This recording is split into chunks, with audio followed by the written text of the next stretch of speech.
All right, today we're diving into something kind of weird but super important in decision making. It's called a dominant strategy. And get this, it's all about how making the absolute smartest choice for yourself can somehow lead to a total disaster for everyone. How does that even work? Let's find out. I mean, seriously, have you ever wondered about that? How can everyone make what seems like the right call, the smart move, and yet the whole thing just falls apart?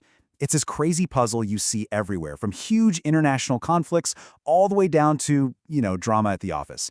So we're going to unpack that. So let's jump right in with our first big idea, the rationality paradox. This is where we get into that bizarre territory where what seems perfectly logical for one person ends up being completely illogical for the group. Look, it's just human nature, right?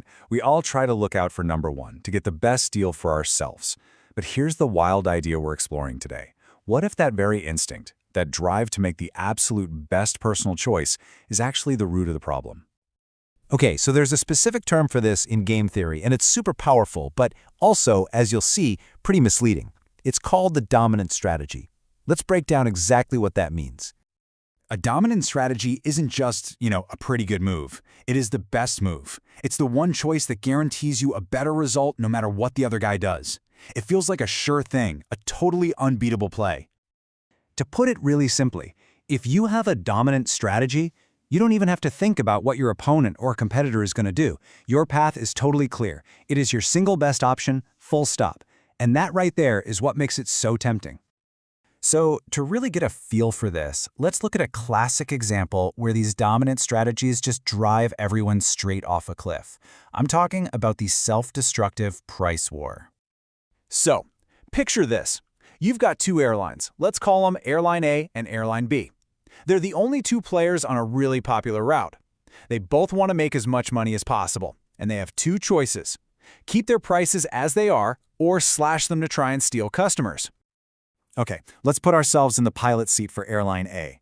You're looking at Airline B. If they hold their prices steady, what's your best move? Well, you cut yours, right? You swoop in and grab all their customers. Easy win. But what if Airline B also cuts its prices? Then you've got to cut yours too just to compete. See what's happening? No matter what B does, A's best move, its dominant strategy, is to cut prices. And guess what? Airline B is thinking the exact same thing. So they both slash their prices, and boom, they both end up in that bottom right corner, where profits are terrible for everyone. They've just been so smart they've completely tanked their own market. And this is how the trap really works. It's not a one-and-done decision. It kicks off this race to the bottom, this downward spiral, where each company keeps making its quote-unquote best move, all while shredding the value for the entire industry. This quote from the source material just nails it, doesn't it? Individually rational actions collectively destroy value. Everybody is acting smart, and because they're all acting smart, everybody loses. It's wild. But, this isn't just a lesson for CEOs in a boardroom. This exact same logic plays out in our personal lives, and that's where we can find a totally different kind of reward, cooperation's hidden payoff. Just think about it for a second. Group projects in school, fights with your partner, even dumb arguments with your neighbors.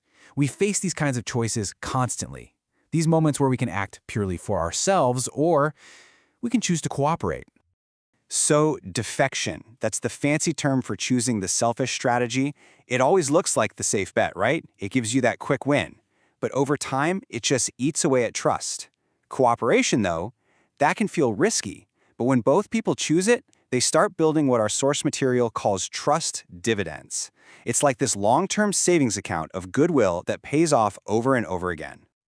So, what's the big lesson here? How do we actually get out of this trap? Well, it really all boils down to a change in how we think. It's about thinking beyond just your next immediate move. So, let's wrap this up. Here are the main things to remember. First, your personal best move, not always what's best for the group. Second, our own rational thinking can be the very thing that creates these huge collective problems. But here's the hopeful part, right? Choosing to cooperate often has a way bigger payoff in the long run. And honestly, just knowing this paradox exists, that's a huge step. It totally changes how you look at the world. So I want to leave you with this question.